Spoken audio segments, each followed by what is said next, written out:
လူတကူလုံးဖြောက်ပြစ်တယ်ဆိုတာနဲတဲ့ကိစ္စမဟုတ်ဘူးနော်လွယ်တဲ့ကိစ္စမဟုတ်ဘူးဒါတော်တော်လေးဟိုအံ့ဩစရာလို့ပြောလို့ရတယ်နော်ကြည့်ပါလားသူ့ကိုယ်ရောင်ဖြောက်တဲ့ဟာမှန်လို့ပဲနော်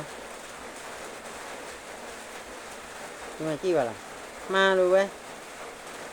နောက်ပြီးတော့သူကအဲ့ဒီဟာလူတကူလုံးဖောက်ပြီးတော့မြင်နေရတယ်ဟောအိမ်ဆိုရင်အိမ်တက်ပင်တက်ပင်ကိုလုံးမြင်နေရတယ်ကြည့်ပါမကောလုံးပြုတ်သွားတယ်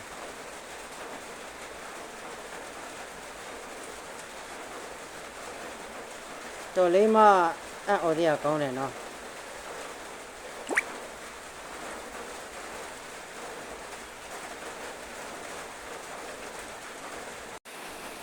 ဒီ comment လေးမှာတငယ်ချင်းတို့ထင်မြင်လေးကိုတစ်ချက်လောက်ပြောသွားပြီးနော်တစ်ချက်လောက်ဝေဖန်ပေးသွားကြည့်နော်အားလုံးကျေးဇူးတင်ပါတယ်နော်